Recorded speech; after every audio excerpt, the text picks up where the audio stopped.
All right, we're recording. Hi, everyone. Welcome to the first call of 2025, the first team call of 2025. I have been talking to some of you, most of you, this week, which has been a lot of fun. And I'm really excited about this conversation because tonight I want to talk about running values and why we need them, why they align with or should align with our races that we have set up for the year, how they align with our mission as a runner and as a human. And if they're not aligned, how that's going to play out in training, which is just never going to be a good thing. It's not going to be a good thing. And then I also want to talk about how to have fun in training because, it's winter, at least it's winter for some of us, or it's cold weather for some of us. And there's a lack of joy that I'm sensing that I really want to make sure that it's not always going to be sunshine and rainbows with training. There are ways to have fun with it. There are going to be days that we grind, but we don't want to have it so that it's always feeling not great or it's always feeling like a grind. We definitely don't want to feel that way. But before I begin, I want to talk really briefly on just a few housekeeping things for the beginning of the year. If you've been with me for a few years, like some of you have, I used to send out this end of the year, beginning of the year, state of the elevate, message of things that we did, things that we accomplished, things that are going away, things that are coming back, or things that we're doing. And that's going to be kind of like this, just really, really briefly. So, one thing that some of you might remember is that I had a weekly check-in form for every single athlete to fill out on Excel. And that was in part to check in on different areas of training. It was sleep, it was stress levels, it was just how you're feeling overall. If anything's standing out, do you have any niggles? Because sometimes things are happening in training and we kind of go through the motions and we don't necessarily realize that it's like a red flag or a yellow flag. And so we might just not say anything. And then it kind of turns into something bigger. And so sometimes when we just say actually you know, this has been hurting or I haven't been sleeping as well. To me, it's we got to talk about this. And the check-in form is not coming back for those of you that had it before. It was a little bit tedious, but instead you're going to notice starting on Monday that there's going to be a note in Monday, whether you run or you don't run. And it's going to be a series of things for you to kind of rate on a scale of 1 to 10. 1 being awful, 10 being great. And we're going to keep a running tally of where you are every week in terms of sleep, in terms of stress, in terms of workout intensity for workout number 1. If you have a second workout intensity, we're going to rank that too. And this does not mean I'm not going to be in Final Surge asking all the questions about how you're feeling, but it is going to be a good way for me to handle a bit more of, is there an injury brewing? Is there burnout brewing? And kind of more of this, these other areas of training that I want to be tuned into a little bit more closely. So it's going to be great. It's going to be super easy. It's going to take a minute of your time every week. So that's going to start on Monday. And that's going to roll into my next thing, which is we all love to run. Right? That's why we're here. We love to run. And I think if we had it our way, we would only run. Maybe, except, I mean, there's a few of you who really love strength training on this call.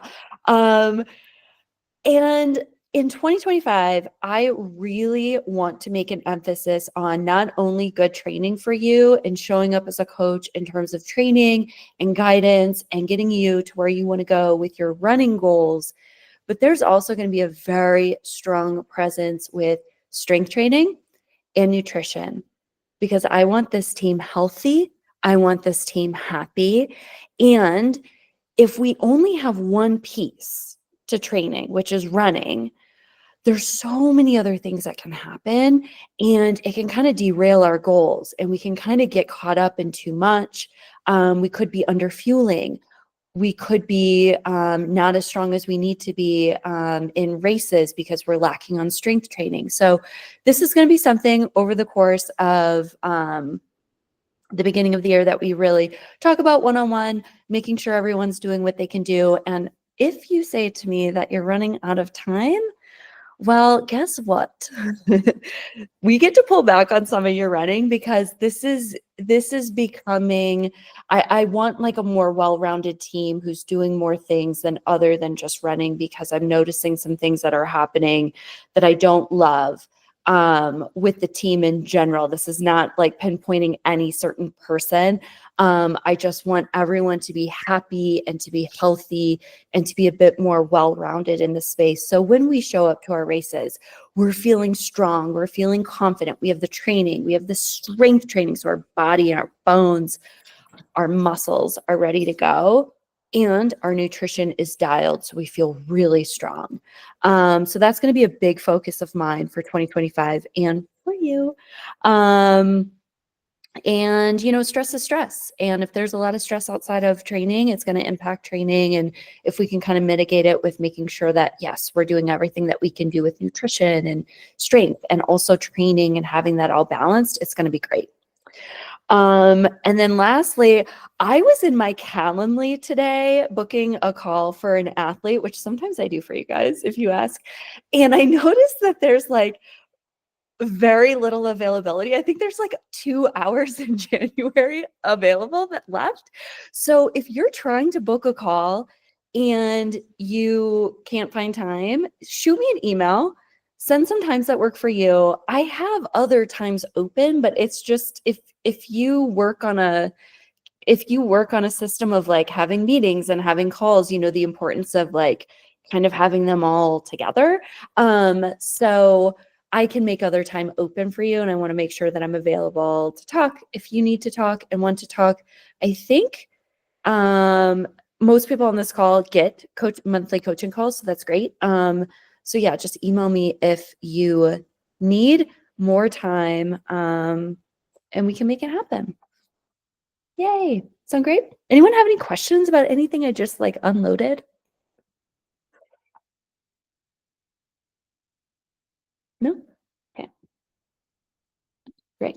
Okay, I'm going to start now. And some of you do a great job on strength training and nutrition. Just want to throw that out there. Okay, I'm going to share my screen. Okay. All right. So we're going to talk about how to determine your running values. Do we want to make this bigger? Maybe we do.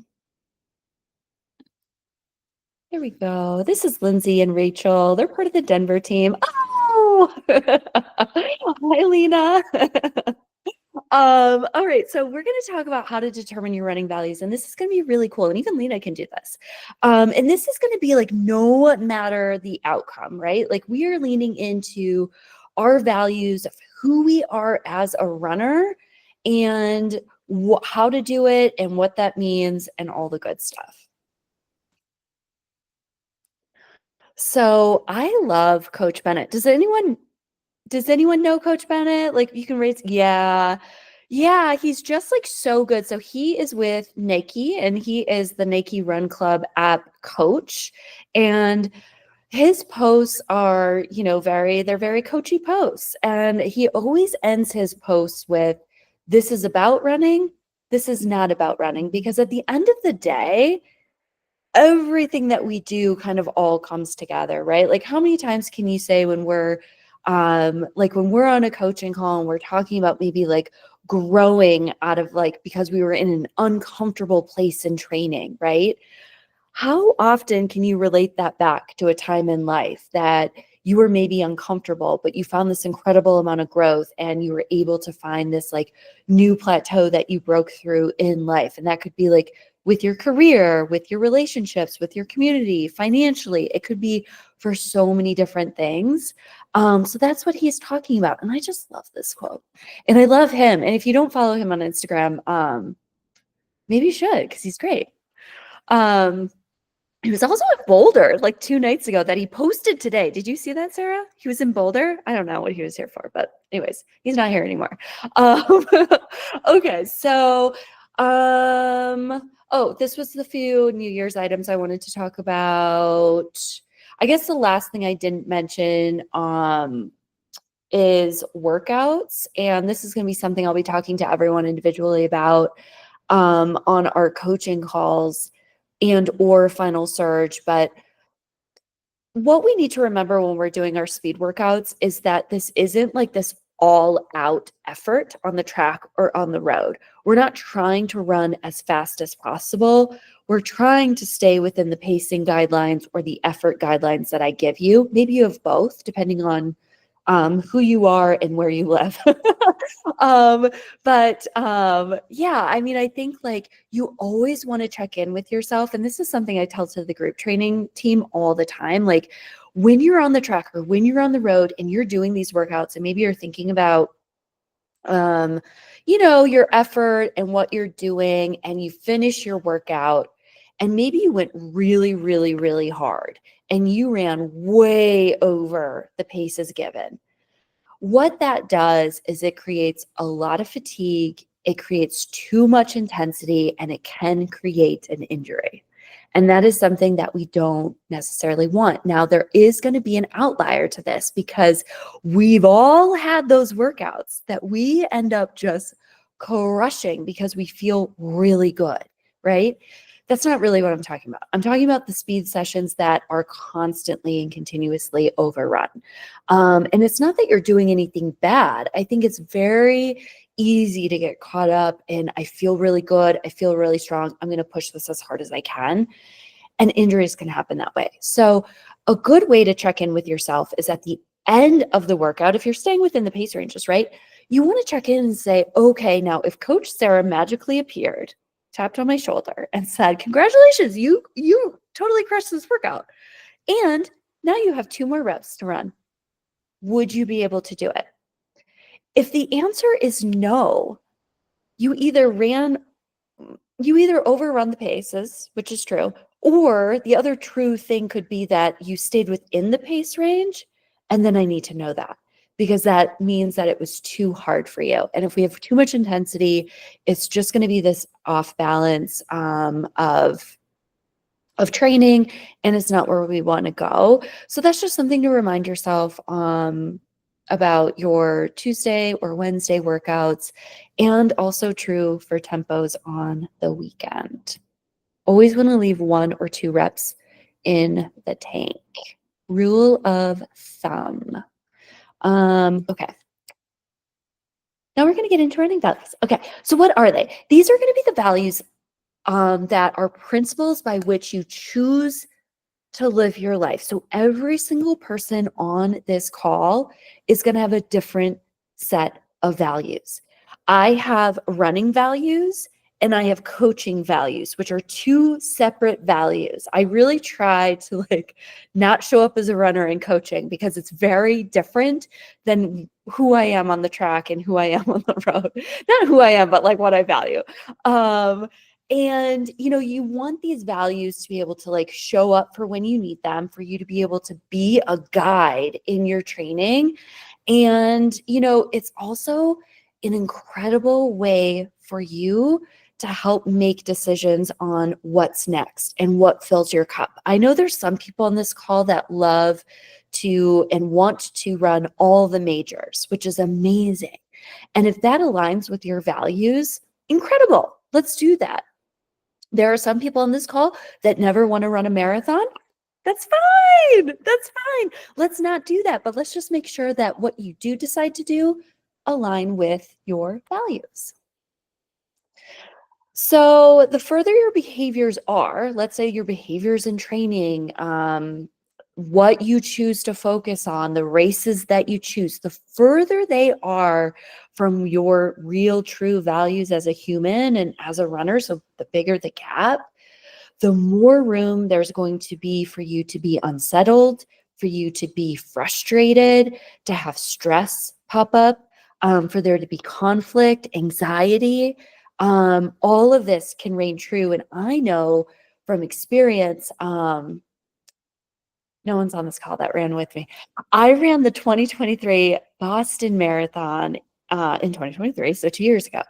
And I did it because I'd already gone there, been there, done that, finished my first Boston very quickly, like sent an audio note to my sister and said, I never want to do that again.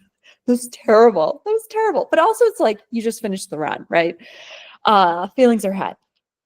And I had this amazing team locally that qualified for Boston for 23. And I qualified for Boston 23. And I thought, it'd be really fun to go out there and like run it with them. But I didn't adjust my training for that. I went into it like I was training to PR, that I was going to do this huge, like I was going to make this huge breakthrough race. And I remember the week of the race, I didn't want to go. I thought about canceling my flight. Didn't really want to be part of it because I joke that I knew too much. I knew too much about the course. And there's some people here running Boston this year. And, people love Boston and you can take Boston a variety of ways. But I put this like outcome goal on myself and it just didn't align. And it created a lot of stress. It created a lot of anxiety. And at the end of the day, I remember standing in the corral with one of the athletes that I coached.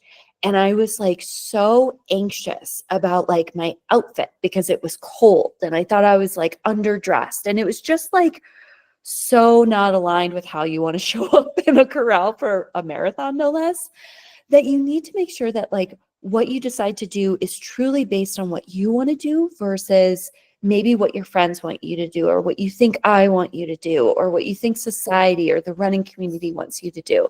And really be aligned with who you are as a runner, because who you are as a runner is amazing. We don't need to change that for anyone. If you qualify for Boston and don't want to go, okay. If you say, I never want to qualify for Boston because I don't want to be on trails and I want to do this, amazing. Let's do that. Let's feel the joy. I literally was just audio noting with an athlete about like maybe shifting his training because I was feeling like it wasn't giving him joy. And I'm like, we don't have to do this. Let's make sure everything is aligned. So we get to make sure things are aligned and make sure that you get what you want out of the sport.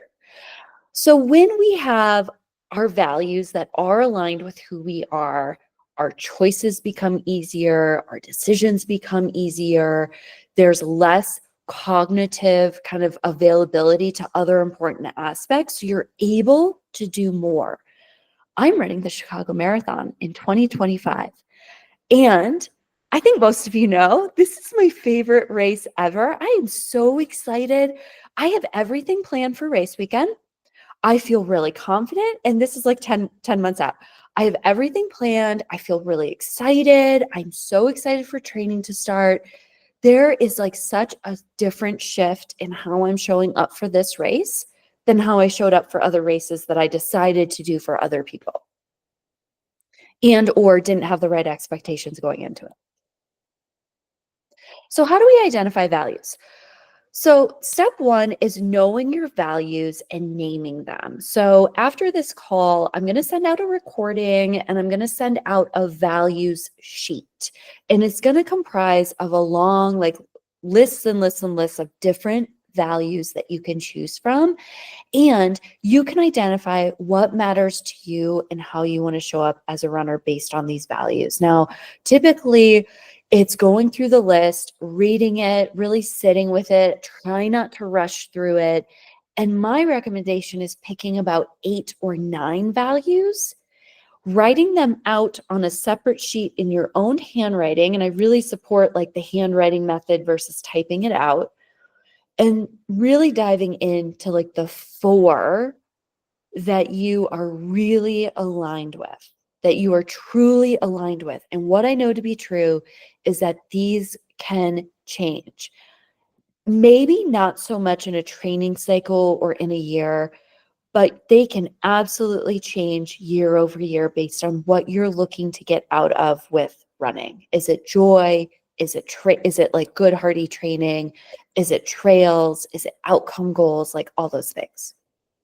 So my coaching values are to create a lot of joy for the team, to create a lot of care and to feel cared for, to feel empowered that you can make decisions or come to me and have a conversation, and feel like we are equals in this, and that you also feel supported in all ways, in training. You feel supported as a human. You feel supported, in the nutrition and the strength and all the little extras that we're doing, and that you feel supported within the Elevate community as well.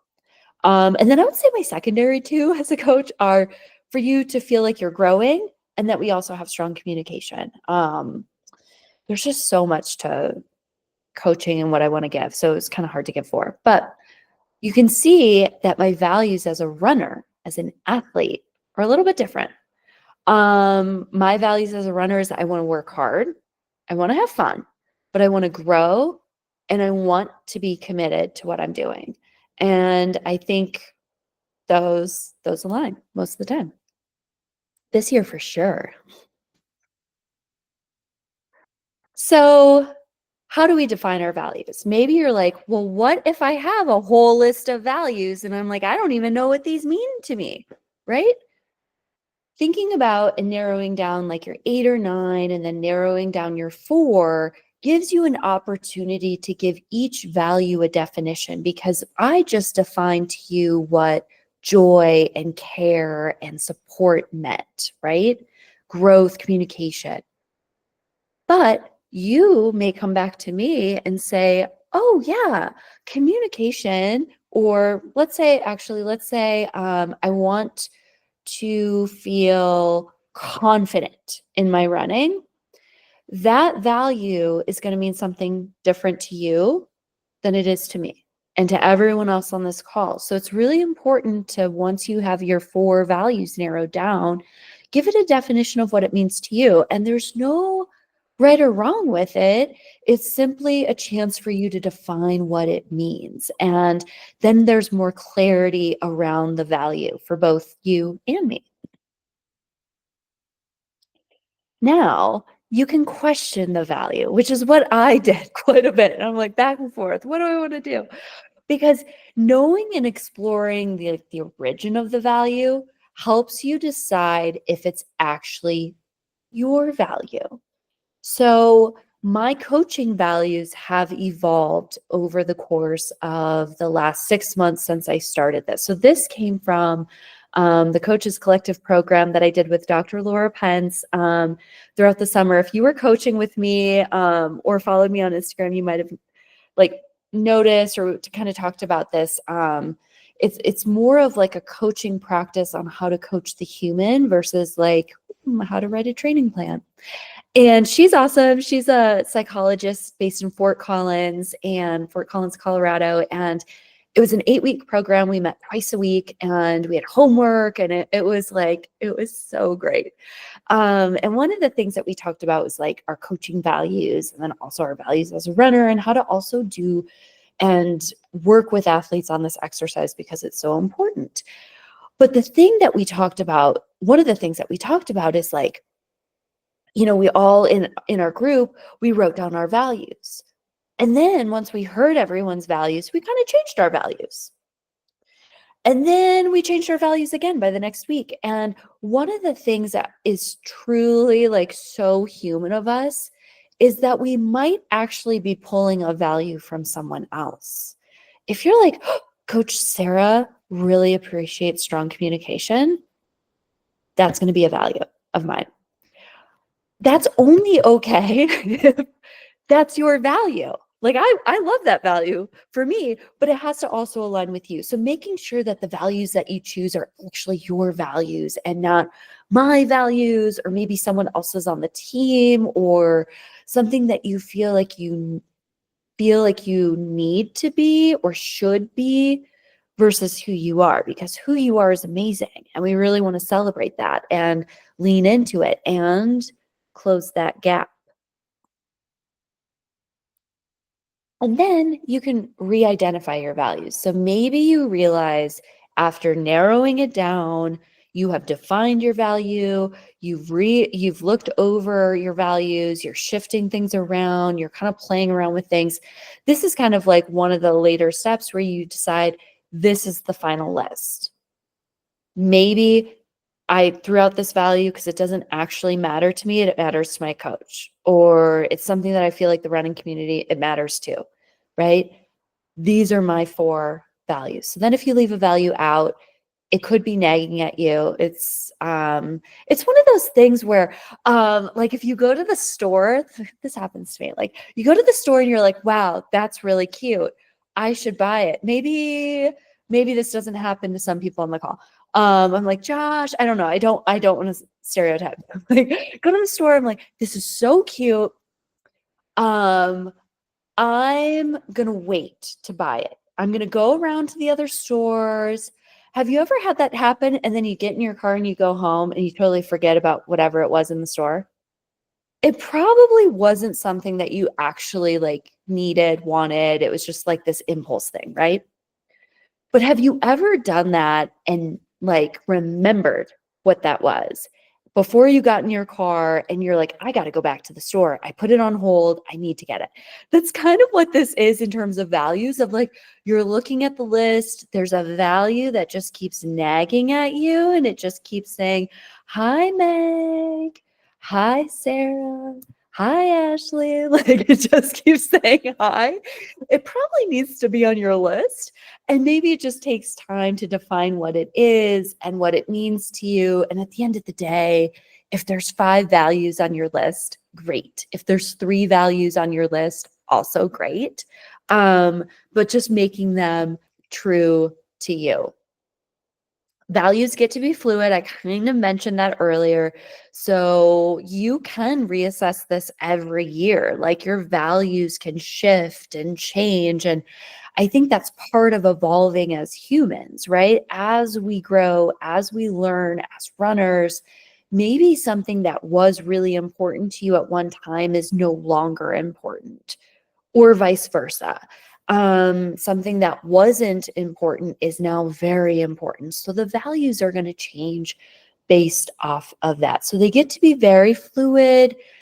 They get to be flexible. That's a word we're using quite a bit on the team right now. A lot of flexibility. It doesn't have to be engraved in stone. It just gets to be a commitment for where you are right now. Does anyone have any questions on running values? And I'm going to send a list out, but you can take yourself off mute. You can drop things in the chat.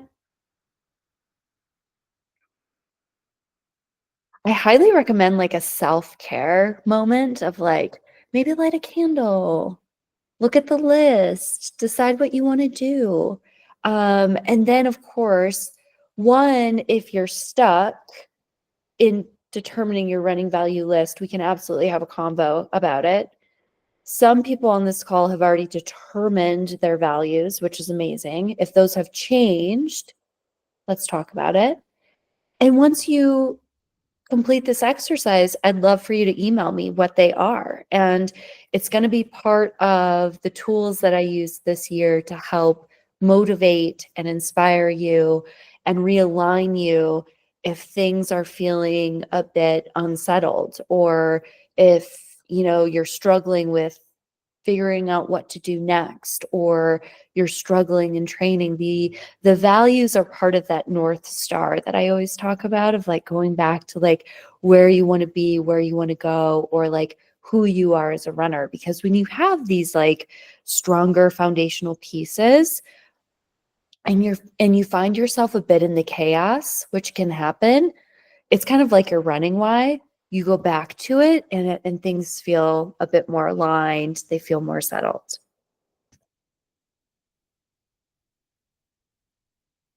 Okay, if questions pop up, just let me know. We'll have Q&A after too.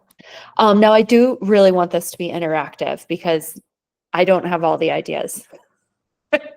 Because I find joy in just like going out for a run, which I know is very different from like many people. And I'm like, oh, you don't love like a really hard track workout? And people are like, no, that's not fun. I'm like, oh, okay. So we gotta like, this gets to be interactive.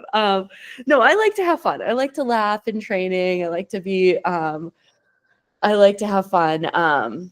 And feel very light, because when you feel light and you feel relaxed, you run a little bit easier. So this is how I kind of determined having fun in training. I love music. I love listening to music on workouts, long runs, easy runs, sometimes even running with Jenna during indie training. I would tell her that I needed to pop in my AirPod. And I'm like, okay. So like I'd always bring like my left AirPod because she always ran to my right. And so like sometimes I'd listen to music and talk to her. So like, have fun with it. Create some playlists. I know some people on the team are getting the Taylor Swift workouts, which is something I've been doing. If you want Taylor Swift workouts, which is basically me designing a playlist and efforts around that playlist of music. And I'm creating the Spotify playlist after Meg created the first one. Thank you, Meg. You're so great. We'll find a way to make them happen. Meg is getting one in a long run. They can also be used in workouts. This has created a lot of joy in my coaching. People are like, doesn't it take a lot of time? I'm like, it's fun time for me. I am loving this. I'm developing 4 more. And then hopefully there's a few more on top of that. So there'll be like 8 to 10 total. But having playlists or having those like workouts designed maybe around an artist or a musician that you really love, I think can be really, really, really fun. And I love playing really high beat music. Some people really love classical music and listening to classical music while they run. So it all kind of depends on your style, your preference, and what you like. I think running with either new or existing running friends is so much fun because there's always good conversation, right? When you're in a pace with someone and like you're just chatting and things are flowing, the miles go by faster. There's more endorphins, there's more adrenaline, there's just more fun being had. There's probably more laughing. At least there is. When Jenna and I run together, it's like, it's ridiculous. But it's so much fun and we make other people laugh, which is great. So you can have a lot of fun running with other people and, of course, trying new running routes if that's something that works for you and if that's something that's for you, because that's also kind of a big concern. So making sure you're staying safe, but maybe it's designing a new, or if you have one particular running route that you always run, try running it in the opposite way. That could create some fun, different stimulus. And then again, like the fun workouts, like the Taylor workouts, or there are some other like fartlek workouts that I've designed for more of like the fun aspect of training. And it also kind of works on your gears and can create a lot of fun in the process. Like anytime an athlete's like, oh, that was so fun. I was like, Mark, that is a fun workout. It's usually like those short, fast workouts that are like short intervals and they're not 10 miles. I know. I'm going to work on it. Like the shorter workouts. And then, finding the good in the workout can always make it more uplifting and more fun. But I'd love to hear from you. What do you do to add more like fun to your training? Is there anything that I haven't talked about? Anything that you do that works for you? We're so much stronger together. I would love to find ways to make treadmill workouts a little more fun this time of year. I mean, I'm trying to get the treadmill, but I dread those.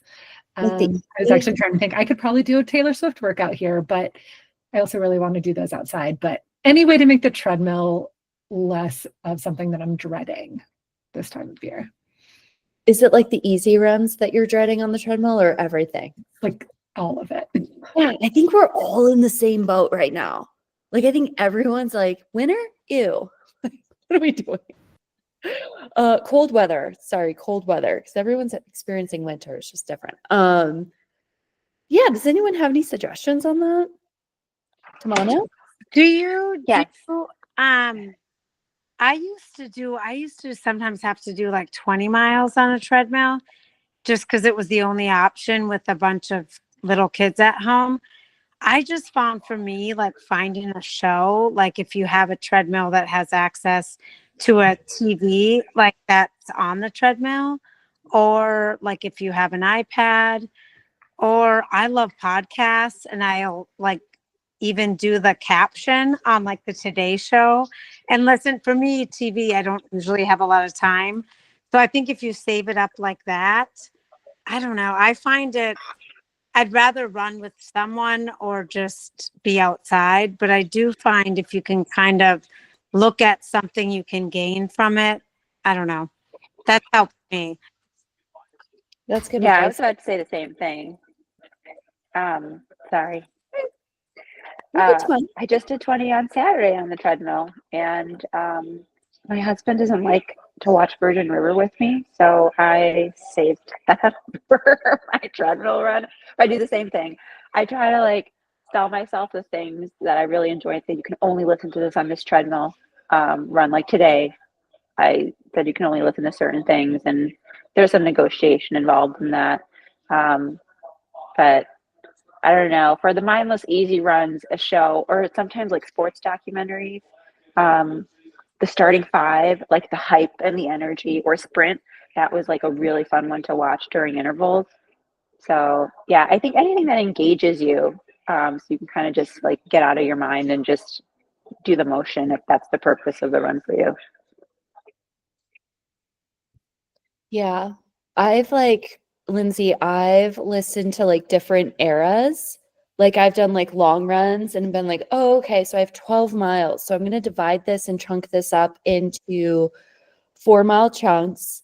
And each 4 miles is like one of my favorite eras of Taylor. And I'll like listen to her music for 4 miles and then switch to a different album. That could be something fun. Or even for easy efforts, I'll start out pretty slow, like very like, oh, I'm warming up. And then every mile, I'll like move the speed up on the treadmill to get a little bit faster. Or you could like play around and kind of dip, a little bit below 9 or a little bit below 10, and then like closer to 10, and kind of like go back and forth a little bit to kind of mimic running outside. Like, if you're running let's say you're running that 10-mile loop at Sloan's Lake going into the Highlands and how hilly that was, like your pace is going to alternate. So you could kind of like mimic something like that. So it's not just always the same pace, which can kind of help engage, along with watching Virgin River, which is a great show. Anyone else watch it? I know there's a few girls not on the call that watch it. No? It's like Gilmore Girls. If you liked Gilmore Girls, like, yeah, so great. It is just so predictable. Like, it's just, if you need a win, you'll watch Virgin River, That's so true. I feel like we all need a win. Like, we all need a win right now. I mean, it's like New Year. I feel like everyone's in good spirits, but also like, yeah, I mean, having a win on top of like a good day is awesome. And having a win on like a not so good day, also awesome. Yeah, it's very predictable, which is great. Kind of helps ease the anxiety, right? Any other things that you would add on how to like create fun? I would say something I'll bribe myself. Like if I have to, like on this last Saturday, I was supposed to run in South Boulder. It was covered in snow, so I couldn't run my workout in South Boulder. And I get really particular with where I'm running my workouts, and I have the whole thing mapped out in my head before I start. Like I'm different, everyone. I'm like very like dialed in. And we couldn't run there. And I was so like annoyed because we went on this we had to run in like North Boulder. It was this 4-mile loop. It wasn't bad once I did it, but like the anticipation of getting into it, I was really anxious, and I'm like, oh, I'm going to be running uphill at altitude, never fun. I think running uphill in general, not fun. It ended up being great, but I told myself, I'm like, get through this workout, stay as positive as you can, get through this workout, nail this workout, and go get a warm coffee. Because it was literally like 18 degrees or something. So like sometimes if you can like bribe yourself a little bit, like Lindsay, I know you like your fancy coffee, like bribe yourself a little bit after the run. Sometimes that helps too. This might sound a little like vain or superficial, but sometimes I'll save my favorite workout clothes for like the days I need more motivation. And I usually pick them out the night before, and I might spend 15 minutes just to get the right sports bra, like the Yeah. right short. Right outfit. Yeah. Um, I don't know. You feel good when you look good, I guess, but it's just like, again, it's like anything that will excite me to go out there and like do it when I'm just like, I want to do this kind of, You're you know. 100% right. Like the look good, feel good thing is an actual like thing, right? And if that's something that works for you, lean into it. You know, I think ultimately at the end of all of this, like at the end of the day, what is going to motivate you to have fun, to get out the door, to have fun, and to stay engaged on the treadmill? You know, and it's going to be different for all of us, and you get to kind of play around with it too, of like, oh yeah, like maybe playing this like one playlist really pumps me up, or a lot of times I'll like play the same song over and over because I'm like, I love this song, and I'm like doing hand moves on like in the gym on my treadmill. It's like it's, you know, you can kind of create like a little bit of that like fun. And I think it's shifting it and trying to think of it as like a positive versus like, you know, I think a lot of times with like the treadmill running or the cold weather running or the really warm weather running, we can get down about it, but it can be used as a tool to really help motivate us, or a tool that helps kind of fine tune some skills that we need for race day. There was one thing I heard on a podcast about, and you guys probably have all experienced this to some extent, how there's certain things you might have heard, particularly with music, which trigger like certain very specific memories. So I don't know if you've listened to songs and you're like, oh, I remember listening to this song and I remember the exact feeling I had when I was on the treadmill during this interval at this exact time. Like Yeah. what I'll do is I'll use songs that I know like I did particular workouts with and felt good. So that way, like, I don't know the exact connection, but your memory will trigger that kind of similar emotion. And that might be just kind of a way to like regain some of that like feeling of confidence or excitement that you had when you initially listened to that song. That's great feedback. So I do that in races. So I have the same playlist that I listen to on most of my long runs for some of my long run. If I'm running with Jenna or running with other people, like I mentioned earlier, sometimes I'll put music on, but most of the time I don't. But I've found that if there are songs that I'm playing and I'm running strong to in training, and then I put those into a race playlist, all those same feelings of running strong and like where I was running and how I felt come back in the race. And I'll try and play those like in the marathon, I turned on music probably like around 16 or something, and it kind of puts you back into that spot. So you kind of want to do it, you know, when you need it versus like at the beginning of the race, you know, you're running on adrenaline and stuff. So that could be something too to kind of piggyback off of Tamana. This isn't for the treadmill because you definitely have to be outside. But one of my things that I do is I will count like how many cute dogs I see or how many birds. I live in Florida and I see all these crazy different types of birds. I do it for myself, but also so that I have something to tell my kids when I come back from my run. Like, what did you do? And that's what I tell them is how many birds or how many bunnies or how many doggies I saw. Oh, that's so cool. I love that, Meg. That's how I get Lena through runs, is we count the dogs at Wash Park, my daughter, when she goes running with me. Oh, Lindsay, that's great. I love So that. bring Kenzie so we can count her. Yeah, I know. Yeah, she's running a little bit now at 8.5. It's never too late to start. I like to go, well, I've found this more like in the winter. I'm California winter, so it's very different for you guys than you guys, as you can see. But I've noticed that I've started having to run at different times of the day, and that's just kind of fun. Like if you are early morning runner and you go do your same route at like 10 a.m. or 4 p.m., like it's just kind of fun to see it in different lights. So that's something that I found that's really helpful, is just like doing my routes at a different time of day can be kind of fun too.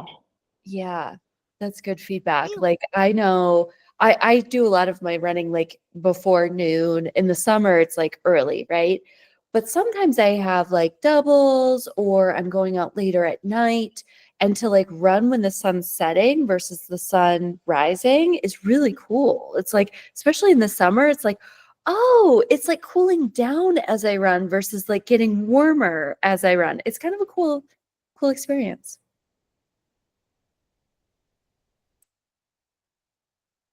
Anything else?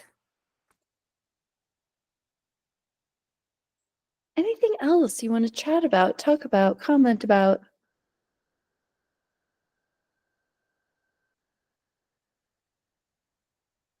No? Okay. Great. I don't have anything else either. Let's see.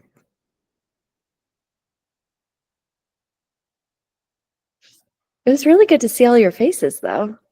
Especially, we have some new athletes on the team, which is fun. Amy, Josh, Ashley. Great to see you.